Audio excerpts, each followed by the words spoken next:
ఏం పెద్ద ఎలా ఉన్నావు? బాగున్నాను సార్. గాలి తీసుకో, బాగా తీసుకుని వదులు.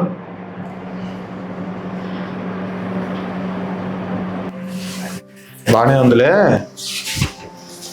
మందులే జాగ్రత్తగా వాడుతున్నాం. మనం రాసిచ్చినవి వాడుతున్నాను సార్. ఎన్ని రోజులు ఉన్నావు మన హాస్పిటల్లో? 4 రోజులు 5 రోజులు ఉన్నట్టున్నావు కదా? వారం రోజులు ఉన్నాను. వారం రోజులు ఉన్నావా? బాగానే ఉంది. ఎక్స్రే కూడా బాగానే ఉందిలే. ఇది పోయినసారి నేను చెప్పాను కదా టీకా వేయించుకోవాల్సి వస్తుందని. ఎందుకంటే టీకా వేస్తే దానివల్ల చాలా మంచి ఉపయోగాలు ఉంటాయి. రాస్తాను. దానివల్ల ఏదో ఎఫెక్ట్ ఉంటుందని నాకు. ఏమైంది? ఏం కాదు. టీకాకి సైడ్ ఎఫెక్ట్ లేదు. చిన్న ఒకటేరా లైట్ జ్వరం వస్తే రావచ్చు, కానీ ఏం కాదు దానికి. సార్ కరోనా టైంలో కూడా టీకా వేయించుకున్నాను. వేయించుకున్న తర్వాత మళ్ళీ 4 days లో కనుక నాకు మళ్ళీ కరోనా ఎఫెక్ట్. కరోనా అప్పుడా? ఎక్కడ గుడివాడ నుంచి వచ్చావా? అవును సార్. ఎన్నింటికి బయలుదేరావు? పొద్దున్నే 6ంటికి బయలుదేరాను. 6ంటికే బయలుదేరావా? మరి టిఫిన్ బయట చేసి. ఏం తిన్నావు?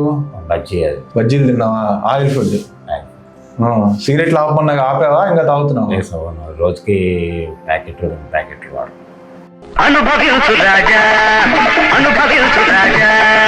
ఇంకా అంతకు ముందు కూడా అంతే కదా, అదేం తగ్గలేదు. ఇంకా సిగరెట్లు కూడా పెట్టారు, 2 పెట్టెలు తాగుతున్నావు ఇంకా. సరే, మొన్న అడ్మిట్ అయ్యావు కదా, మరి ఎంత అయింది ఖర్చు? మొన్న 50,000 దాకా. 50,000 దాకా అయింది. మరి చూడు, మరి ఇప్పుడు ఆయిల్ ఫుడ్ తింటున్నావు, బయట బజ్జీలన్నీ, దానికి సైడ్ ఎఫెక్ట్ ఆలోచించట్లా. సిగరెట్లు తాగుతున్నావు, ఆపమని చెప్పాను, ఆపట్లేదు, ఇంకా తాగుతూనే ఉన్నావు. ఈ టీకా ఇవన్నీ పోయినసారి చెప్పినప్పుడు ఏం తీసుకుని ఉంటే ఇట్లా నీకు నెమ్మ వచ్చి ఉండేది కాదు. ఆ డబ్బులు కూడా ఖర్చు మిగిలేదు కదా నీకు. ఇప్పుడు 50,000 దాకా ఖర్చు అయింది అంటున్నావు. నువ్వే అంటున్నావా? పిల్లలకి వేయించే ఉంటావు వ్యాక్సిన్. మీ పిల్లలకి వేయించావు. మనవడా మనవరాలా? మనవరాలకి వేపిస్తున్నారా? మరి నేనే తీసుకెళ్ళి వేపిస్తాను. వాళ్ళు ఉద్యోగాలకు వెళ్తున్నారు. నువ్వే వేపిస్తున్నావు? నేనే తీసుకెళ్ళి. గవర్నమెంట్ వేపిస్తున్నావా? బయట కూడా వేపిస్తున్నాను. గవర్నమెంట్ మాల్ అక్కడ ఫ్రీగా వచ్చేమని వేయించుకుంటున్నావు, బయట కూడా. మరి చిన్న పిల్లకి ఎంత పాపకు వయసు ఎంత? 8 years.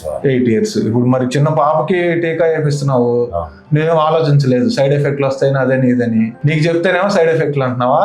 అది జనాల్లో ఉండే అపోహ ఇదేనండి.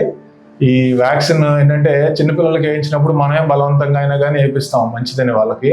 పెద్దవాళ్ళకి వేసుకోమంటే మాత్రము మనము సైడ్ ఎఫెక్ట్లు అని అది ఇది మనం ఆలోచించుకుంటూ ఉంటాము.